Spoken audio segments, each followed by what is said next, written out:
Welcome to VLGA Connect. My name is Catherine Arndt and I'm the Chief of the VLGA Connect studio. I hope you enjoy today's Connect episode brought to you by the VLGA, the national broadcaster on all things local government. Hi everyone and welcome to VLGA Connect, and it's TGU time, and I've got the full team with us today. When you're on a good thing, stick to it, they say. Tony Rownick is joining me from Hunt & Hunt Lawyers, who also sponsor TGU with VLGA Connect. Good morning, Tony. G'day, Chris. How you going? I'm very well, thank you. And hello to Julie Reid from Julie A. Reid and Associates, joining us for another chat on TGU. Hi, Julie. Hi, Chris. Hi, Tony. Great to see you both again. And you. And Julie, what's your week been like? Have you had a bit of time off? Yeah, look, I've had a nice time over the new year, and now it's getting busy. So busy leading into February. So it's like everybody's woken up again and everybody's got lots of work on their plate. Well, it's an interesting week too, with the public holiday yesterday and the various Australia Day or citizenship ceremonies or morning ceremonies. We're really going in some different directions, I notice, around the sector. Tony, how have you found that this week? Yeah. Look, I think we're moving towards some consensus on this. I think that's pretty imminent. I think it's a national conversation that we're having, and I think probably this year also with the referendum we're probably likely to come to some consensus, I think, federally at least, on how we celebrate Australia Day. What day do we celebrate it on? And hopefully we can sort of as a community all agree on a day and agree on a way that we can do this that's inclusive and recognises First Nations people, but also, you know, our proud history since as well. Was very disappointing to see Marybeck's morning ceremony interrupted by what the mayor described as racist extremists yesterday. We don't like to see that. Absolutely, and we condemn any sort of protest like that with racist overtones to it. And I think, yeah, it's a debate that we have to have as a country, but I do think that we're moving towards a consensus, and I'm hoping that, you know, perhaps 2024 might be the year that we celebrate it in a way that is more inclusive, and there's a sort of a consensus across the country in terms of how that's done and when. Let's hope so. And kudos to Angelica Panopoulos, the mayor at Marybeck, for saying that incident just furthered the council's resolve to work towards treaty and reconciliation. Okay, let's get into some of the other news of the week. We've got some big stories doing the rounds this week, folks. The Minister for Local Government has announced that she will install 2 municipal monitors at the City of Greater Geelong to oversee the recruitment process for a new CEO. Now, I understand that process was well advanced, but the Chief Municipal Inspector has been looking into issues at that council and has recommended to the Minister that some oversight be brought in for that process, which sounds to me, Tony, I'll come to you first, like perhaps it's a stop and restart of the process. Is that the way you're reading it? Well, certainly it sounds like the inspectorate sees a need for some additional monitoring in terms of, you know, integrity in that process. We don't really know what information's come to hand to them or what concerns might have been raised with them, but certainly it's prompted them to step in with the 2 monitors. And that's a process, I think, that's been underway in terms of looking for a replacement CEO for Martin Cutter since, you know, October or so last year. So it's that's right. Well progressed. And there's been an acting in there for some time. Julie, I notice and I know media statements out of state government are very carefully worded for obvious reasons. The minister said in that statement that the monitors will support the hiring process of a new CEO and during their term will work to ensure the council delivers good governance. Now, we don't have the terms yet, but does that suggest to you that the period that the monitors might be in place will be longer than just for the appointment of the CEO? That's the way I read it, Chris. I think that, potentially they could be looking at an appointment. Look, sometimes they start at sort of 3 months or 6 months, but there's obviously some fundamental governance issues there that have been identified. And I think that what they're proposing is to help them get through this process and make sure that it settles in after that, and that good governance is conducted at the council. So, yeah, look, it'll be interesting to watch that one. And look, good on the local government inspectorate for getting in there quickly and making sure that that things in terms of this process run smoothly and are credible as well. Really, really important process for the council to go through. A lot of interest in that one. It's the most visited page on the Local Government News Roundup website this week, I notice, and we'll keep an eye on that as more information comes to hand. We'll pass it on. Details on the appointment and the terms of reference yet to be announced as of recording this.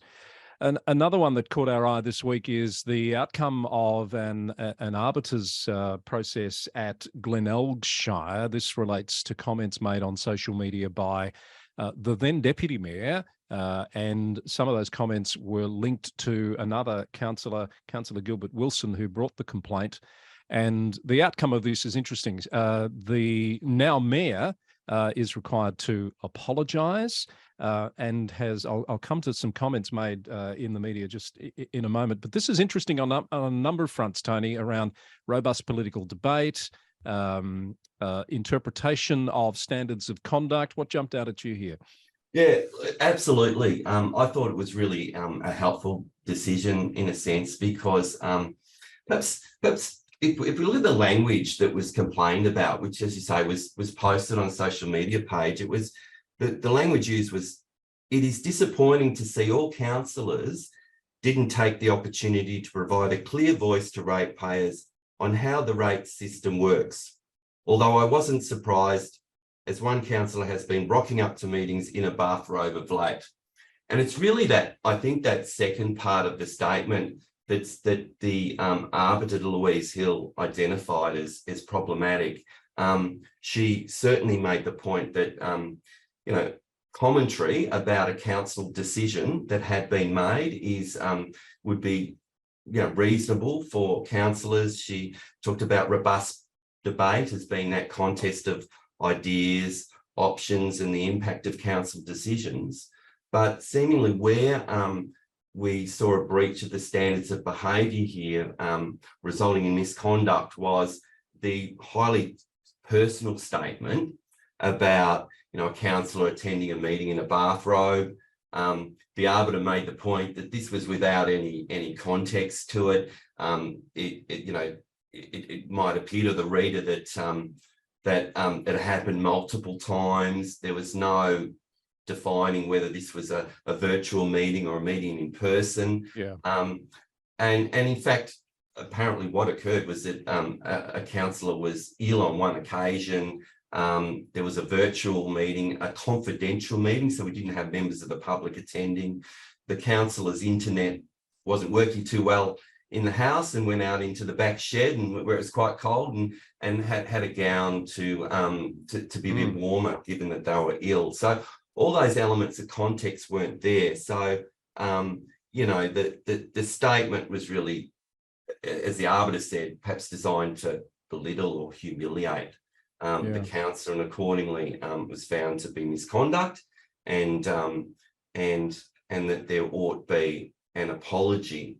And I suppose the reminder for councillors is, there's a crossing of that line when it comes to a personal attack that's designed to belittle versus robust debate, the contest of ideas, a discussion about, whether decisions are appropriate or not.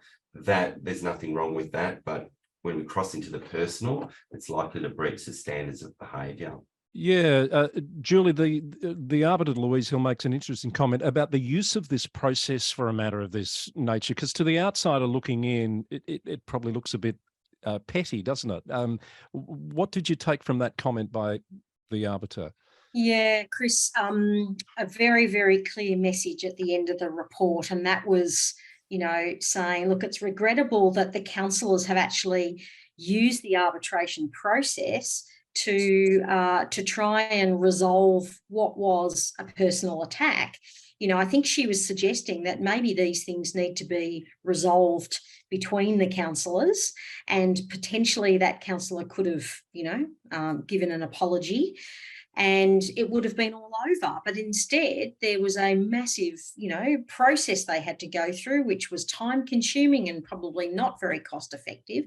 And so, it's regrettable that they're using the arbitration process for what could be a simple apology early on from a councillor that might show dignity and respect towards that councillor. And that's really what it's all about. It's about demonstrating that dignity and respect from what's required under the Code of Conduct. Did you find it helpful, and I'm interested in Tony's view on this as well, the comments about what robust political debate should actually constitute? I'm not sure I've seen it expressed as concisely as this in the past. So I'm wondering whether you think it hits the mark. Both of you. Julie first. Yeah, I think so, Chris. This is the first time I've seen it spelt out so specifically. So she says, the looking at the ideas and contesting the ideas is fine.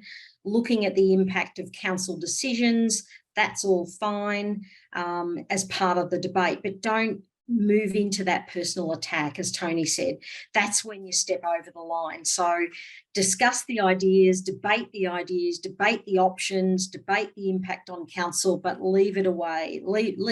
Don't get involved in the personal issues. Tony, what sort of weight does a decision like this carry in terms of, precedence? Probably not the right word, but in terms of understanding this going forward for councillors particularly? We certainly do when we go to, arbiter matters or even councillor conduct panels for serious misconduct. We'll look at the published decisions and look for guidance there. So I think it does build that sort of bank of knowledge for people.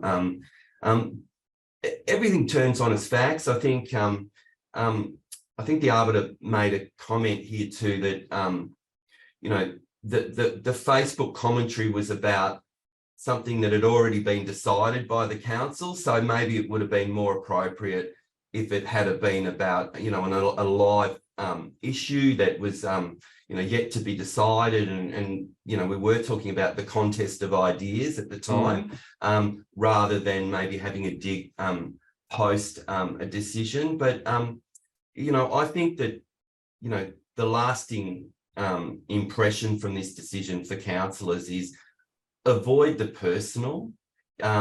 You don't need to go there to make your point, and if you do, there's a strong likelihood that you'll be breaching the standards of behaviour. And also, when comments are made, give the full context.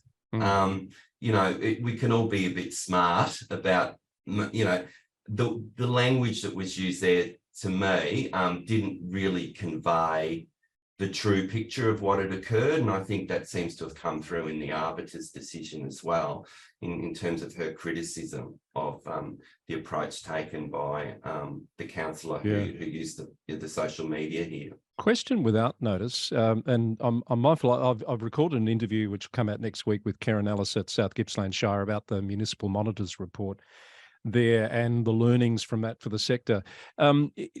Cases like this and decisions like this, is enough use made of these in induction and training sort of processes for councillors, particularly mindful there's another round of elections less than 2 years away.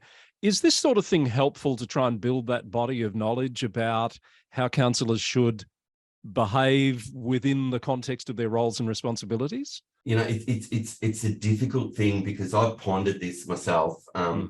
In terms of training councillors, because a decision like this might be useful to make that point we just made about personal attacks. There are many decisions, of course, though, that really there's behaviours that demonstrate behaviours that we probably wouldn't like to see repeated, but ultimately the decision was it wasn't serious misconduct, it wasn't misconduct, or it wasn't bullying, depending on what the allegation was at the time. And so,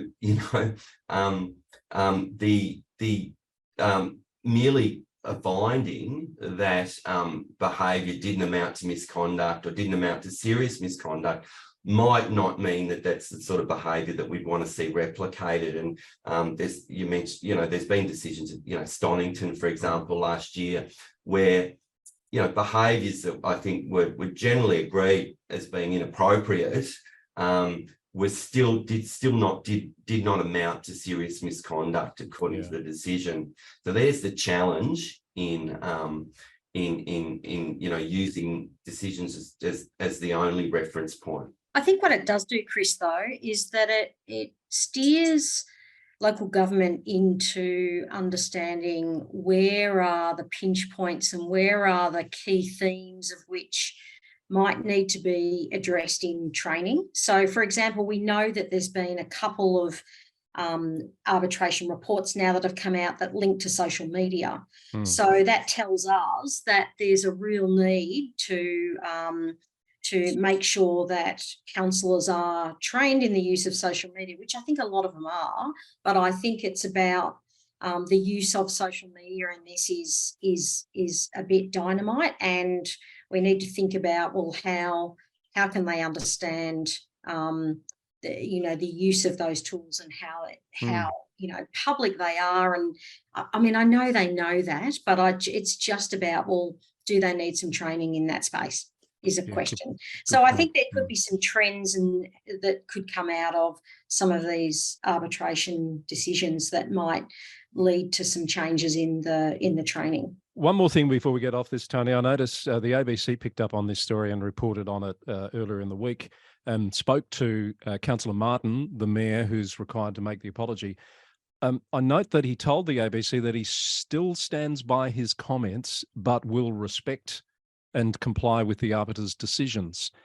Any concerns about that stance? Yeah, well, we'd certainly, the apology itself, and there's a direction to make an apology, that would need to be a sincere apology and not sort of fettered by sort of language that suggests that it's limited or not sincere. So I haven't yet seen the apology that will issue, and no doubt that council will be mindful of the need to make a genuine apology, or there's a risk that there's a further offence committed there if you're not complying with the decision of the arbiter, and that could lead to a sort of a gross misconduct finding ultimately. There's some free advice from the one lawyer on the panel. All right, Tony, I know another ABC story caught your eye, the depths that some of these journalists have to go to get material these days. There's a story there about media policies and concerns being raised by some ratepayer groups. I did see that, and of course, who do the journalists go to in the sector? Who's a leading light doyen in the sector, but none other than Chris Eddy, who was asked to comment. But I really, a common theme often you hear amongst ratepayer advocates, ratepayer groups, a concern about the impact of council media policies and the tension between the Local Government Act provisions, which state that the mayor is the key spokesperson for the council, versus the democracy, the right of free speech, and not wanting to prevent other councillors being able to make comment where that's fair and reasonable. The view of at least one of the ratepayer groups that was quoted in the decision was that, was quoted in the articles, big part of, was that there might be some impact on free speech. I think it turns on how the policies are written in each council, and then how they're actually used. I think that we understand why it's a good thing to have a consistent spokesperson. The mayor has that position. The mayor often has access to more media training and such. But I wouldn't ever agree with a policy that said no councillor could exercise the right to speak to the media, to comment on social media. It would be important that councillor, prefaces their language by saying, I'm speaking on my own behalf here, not as a spokesperson for the council. I think good mayors too, what they tend to do is share the good news around and don't dominate the conversation. If there's a capital works project to be opened, they invite other councillors and involve the ward councillor and other councillors who might have been integral to the outcome. So there is that tension there, and I think that it's a constant theme at councils. Yeah, you would have seen this in your time, Julie. It takes, I think, a certain set of skills and capabilities at the CEO level to navigate and keep this on an even keel too, doesn't it? Correct. It's interesting, and making sure that the messages are really clear and it's really professional and it shows the councils in a positive light whenever responding in the media setting. So to make sure that the councillor or the councillors or the mayor has had training is really critical to understand how to get that message across. So yeah, look, it's a tricky space, and but there are some really good mayors that do a great job in getting messages across and sharing that around. And that's going to become even more important as we move towards the next election cycle. I did make the point in the story. Look, councillors will find a way to get their time in the sun. If the system's not allowing it, my experience is they'll find other ways to get out there and promote themselves. And sometimes that's going to run up against whatever policy might exist within a council, and then you start to have those tensions grow even further. Tony, councils aren't required to have a media policy, are they? No, but it's a good idea, and certainly I think not to have one is really a recipe for conflict and misunderstandings.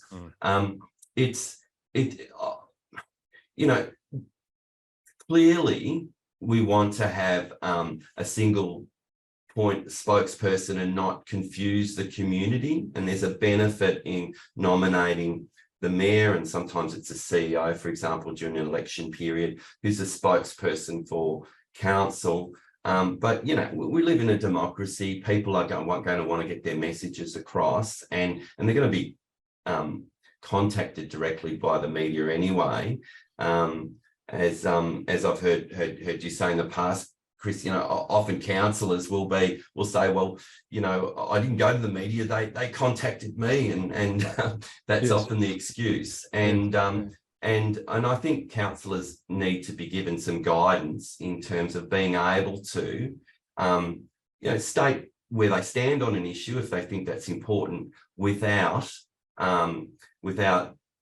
undermining what is the policy of the council, or what is the message that's come out from the key spokesperson for the council. Well, we've had some meaty topics there, and we're not even halfway through my list, so we might just whip through some of the news of the week, get any comments if there are relevant comments to make. Last week we reported how Victoria's first openly transgender person has been elected at Colac Otway, in a countback there. This week, news that another councillor at Colac Otway has resigned due to growth in work commitments outside of the Shire. That's Jamie Bell, who is stepping down. So there'll be a second countback in as many months probably at Colac Otway. So we'll keep an eye on that. No details yet on the countback. And folks, we've had 3 countback results this week. So at Brimbank, Thomas O'Reilly I don't think the same Tom O'Reilly who used to be the CEO at Gannawarra. So Thomas O'Reilly is taking the spot of Trung Lu, who was elected to the Parliament. Melissa Cadwell at Greater Geelong taking the spot of Sarah Mansfield, who was elected to the Parliament. And Justine Farrugia at Melton has come in to the spot that was held by Moira Deeming, who was elected to the Parliament. I think we've got two more now with Colac Otway countbacks and a by-election at Mornington Peninsula still to come. Any comments on those folks, or we'll move through? Lots of inductions, lots of trainings for new councillors, and as we spoke last week, an opportunity to reset at some of those councils as well. Some CEO news. Look out for an interview I've done with Karen Ellis at South Gippsland, as I mentioned earlier, on the final report from the municipal monitor there, which came out a week or so ago. Prue Digby was the monitor. She's given the council a very highly positive report card. You'll recall that this was the monitor that was put in place to guide the transition back from administration to elected councillors in October of 2021, which was a year behind the other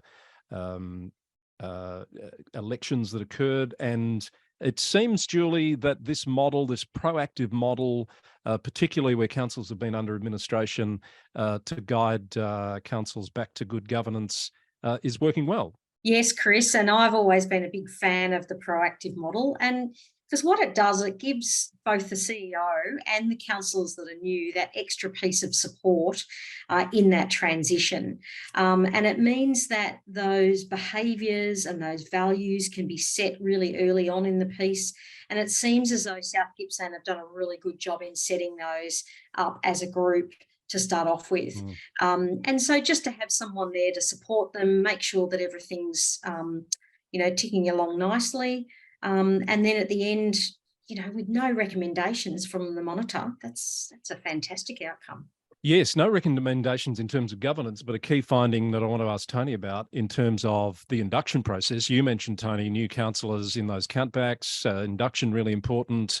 Prue Digby makes the point that the transition and induction plan here should be shared more broadly with the sector. And I do ask Karen about this as well, about the transferability of that to councils that aren't coming out of administration. Yeah, it was really interesting, the fact that it was an intense induction program. It wasn't just the regulatory mandatory modules. This was really focusing on councillors and spending lots of informal time together and facilitated time together to build relationships both between councillors, but between councillors also and the CEO, between councillors and the executive management team.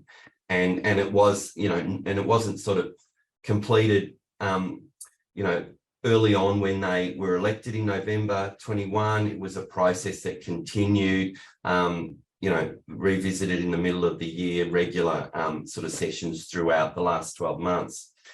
So I do think that's the high standard, that to reach, but I also thought it'd be interesting for you to ask Karen Ellis about this. That it was interesting that Prue Digby still said, despite all that great relationship building process, the council still experienced that tension with dealing with customer service requests coming directly to councillors, and then how councillors would escalate them through to the executive, how the executive would deal with them. Initially, the sense that councillors had of there being too long a delay in dealing with these customer service requests, and by the same token that the council organisation sort of being distracted away from dealing with the priorities in the council plan,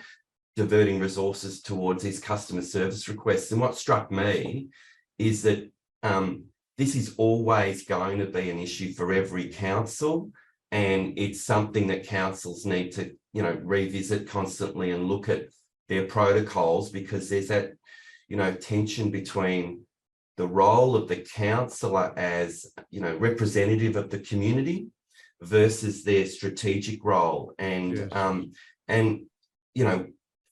for all of us in councils who are experiencing that tension at times, perhaps it's heartening to know it's always going to be there, and it's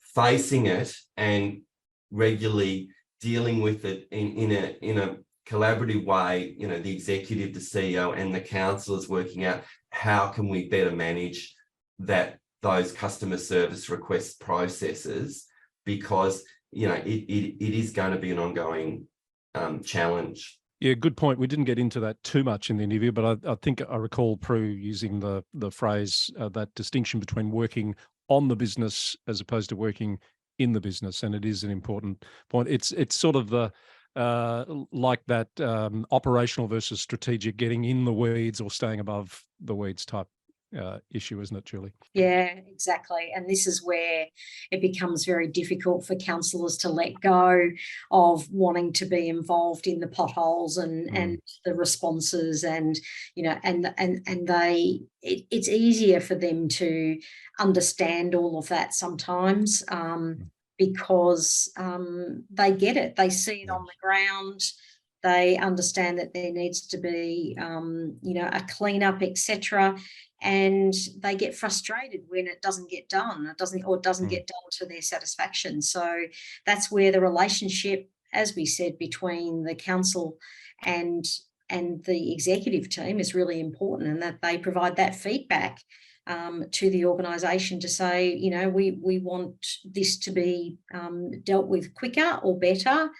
And then there needs to be that conversation. And I think the work, and Karen will make this point, with the candidate pool to help build that understanding of the role before they actually get elected, and they shared their induction plan with nominated candidates so that they had some expectation of the work they were going to need to be doing, which I'm sure was a surprise to some, if not all of them. I think the important point in all of this is that the induction went above and beyond the mandatory induction requirement. Yes. And I think that, you know, good on South Gippsland for doing that, because it's now set a new standard for what should be looked at across the sector when we come to the next election. Spot on, Julie.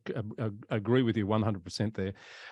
I am conscious of time. I do want to just make a couple of notes, and I know there's a story out of the UK, Julie, you want to touch on. Firstly, really pleased to see former CEO David Turnbull, who passed away in March 2020, posthumously awarded an OAM this week in the Australia Day honours. David, of course, was 21 years as CEO and director at the City of Whittlesea, 4 years at Mitchellshire. I'm sure we've all on this panel had dealings with David over the years. Lovely man, and very nice to see his legacy and commitment recognised in this way. Yeah, real join in that planning area, particularly developer contributions, interface councils. Good guy, David. Keen bike rider too, something we both share. Is that right? Yeah, we chewed some of the same sort of air up that mountain up to King Lake a couple of times. He was a keen bike rider. Good guy. He's greatly missed. Someone who we were missing in the sector, but we don't need to miss any longer, is Michael Tudbull, former CEO at Southern Grampians, was at Melton before that for a while, former mayor as well, going back some time. He's been installed as the interim CEO at Corangamite Shire from next week, with Andrew Mason leaving today, I assume, as we record this. So welcome back, Tuddy. Yeah, it's great to see Michael come back to the sector. I know he was missed from the sector, and I know he'll contribute a lot again, as he did before. So great news for the sector. Thanks, Chris. He's joining a growing list of people who've left the sector and gone to state government and seen the light that's been shining them, pointing them back to local government. Present company included, Julie Reid. No comment. We need to wrap it up. So you've got a story out of the UK we might finish on, Julie, that caught your eye, because you rightly pointed out to me earlier that sometimes Australia looks to the UK to try and encourage people to come out and work to fill shortages, but we perhaps shouldn't be looking that way. Yeah, well, Chris, I know that I've been speaking to quite a few local government people recently, and they've been, talking about what are some of the solutions for getting staff into some of these roles. And some have been saying, do we need to start rethinking about bringing people out from, say, the UK to fill some of those gaps, particularly planning gaps, building gaps, environmental health gaps that we are finding in Victoria alone is just very significant. So the latest news from there is they've got significant staff shortages in the UK, and particularly in England. There's been a 2022 workforce survey that's come out, and we can pop the link in the on the website for everybody. But there's risk there of having serious impact on councils' capability to deliver services. They're saying that they've got a shortage of social workers, of planning officers, of building control people, environmental health officers. They've got major recruitment and retention issues. They're running campaigns, they're doing flexible working, and they're running apprenticeships, and they're still finding it really difficult. They're saying that the funding pressures for councils is a barrier as well. So they've got some real challenges over there. So think again, CEOs and directors, if you're thinking about poaching them from the UK, it might be a little bit difficult. We might need to look elsewhere. So yeah, not such good news, but interesting that they're in the same space when there's so many people over there. One of the numbers that jumped out at me from that survey, which was done by the Local Government Association in the UK, is that over a period of, I think it was about 13 years, the local government staff headcount in England fell from 2.2 million to 1.3 million. Nearly half of that workforce has disappeared over 13 years. That's a stark number, Tony. It is, and interesting because my understanding is that local government in the UK has I think a stronger sort of revenue base than we do Victoria, but not dissimilar experience in terms of shortages of key staff. And I guess the opportunity for us here in Victoria is to really look at what initiatives they use in the UK to try and overcome this, and maybe we can steal some of their ideas if they're good ones. All right, we've had a lot to talk about today. We're going to need to wrap this up, folks, before we wear our welcome out. I wonder what lies ahead of us in the next week. I'm sure one of you will be joining us next week, and I look forward to that. Tony, have a great week, and thank you. And thank you to Hunt & Hunt Lawyers for sponsoring the program. Delighted as always. And I think Julie and I are off to Shire next week, so that'll be fun. Well, you're getting around because you're going to Swan Hill as well, aren't you, Julie? Yes.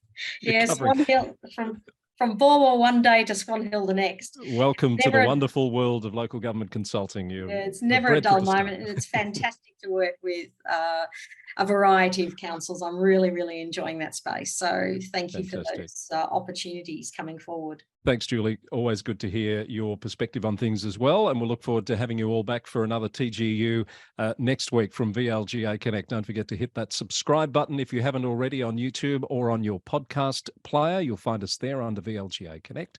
And we'll see you again with more very soon. Bye for now.